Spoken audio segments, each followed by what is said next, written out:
Hello friends, मैं ज्योति गुप्ता आप सभी का मेरे यूट्यूब चैनल यम्मी रेसिपीज पर बहुत बहुत स्वागत है। आज हम कच्चे आम की खट्टी मीठी कैंडी बनाने वाले हैं, जो मैंने बिना सांचा बिना मोल्ड बनाकर घर पर ही तैयार की है। इसे बनाने में ज़्यादा मेहनत भी नहीं लगती और बहुत ज़्यादा सामान भी नहीं लगता है। इसे मैंने बहुत ही छोटी छोटी 2 कच्चे आमों से बनाकर तैयार किया है।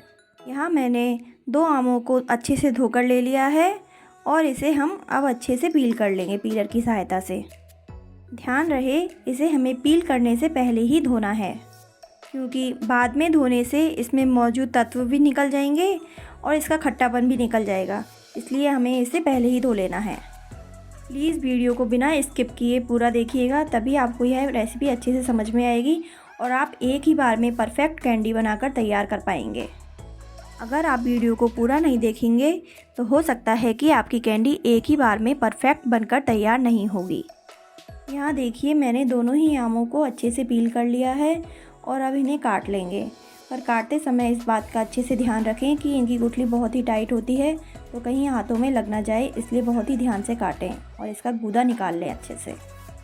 अगर आपके आम की गुठली कट रही हो तो गुठली का इस्तेमाल हमें रेसिपी में नहीं करना है, इसलिए गुठली को निकाल कर अलग कर दें। इस तरीके से दोनों ही आमों को काट लेंगे और इन्हें बारीक बारीक चॉप करना है। ये देखिए, इस तरीके से हमें बारीक बारीक टुकड़ों में काट लेना है, क्योंकि जब हम इसे तैयार करेंगे और इसे पकाएंगे तो ये बहुत ही अच्छे से पककर तैयार होगी। यह एक फ्रूट ही है। अगर आप बच्चों को इस तरीके से फ्रूट की कैंडी बना कर देंगे घर पर, तो बच्चे इस बहाने फ्रूट भी खा ही लेंगे।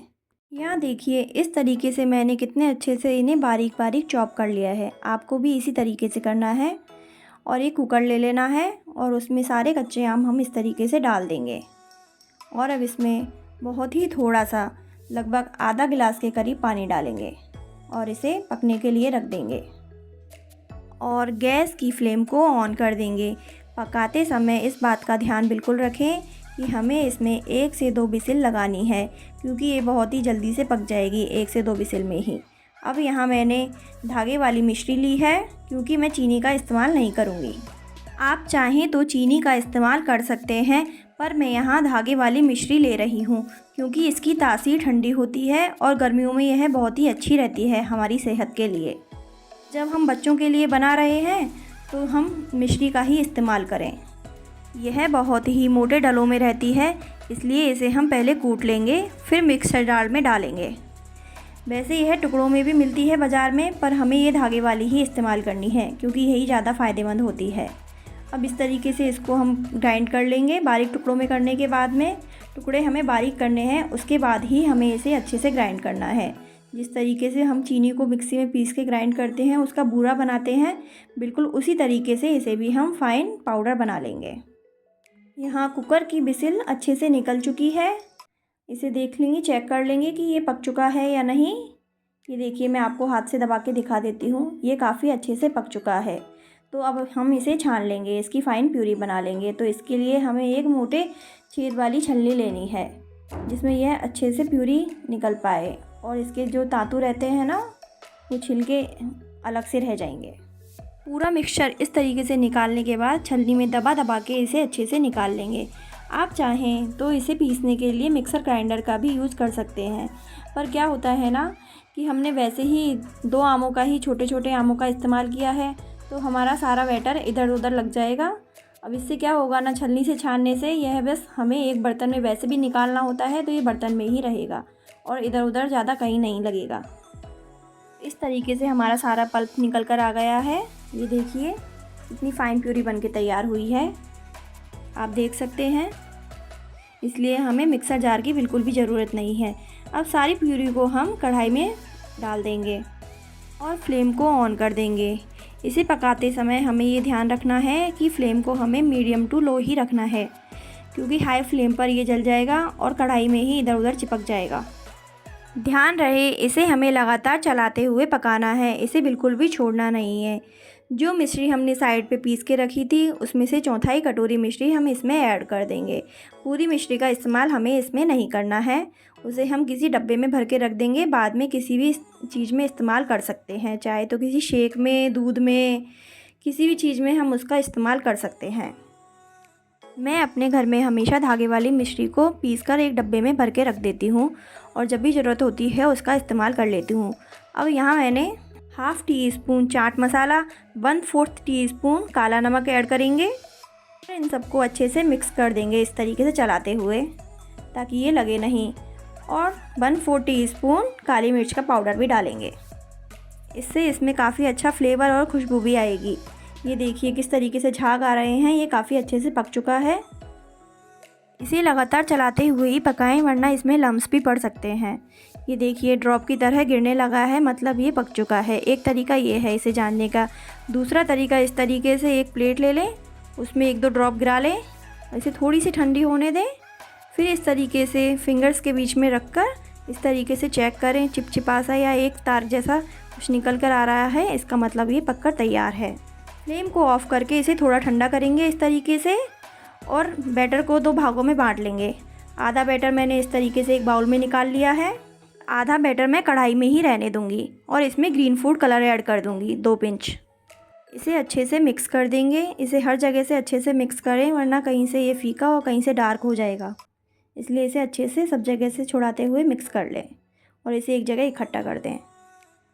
आपके पास और कोई कलर हो तो आप ग्रीन कलर की जगह उसे भी ऐड कर सकते हैं। यहाँ दूसरे वाले में मैंने 2 pinch orange food colour add किया है। आपके पास और कोई कलर हो तो आप वो भी ऐड कर सकते हैं, पर मेरे पास ये 2 ही कलर थे तो मैंने इन्हें ऐड कर दिया है इस तरीके से। और इसे भी अच्छे से मिक्स कर लेंगे ताकि कलर अच्छे से आ जाए। ये देखिए कितना अच्छा कलर आया है।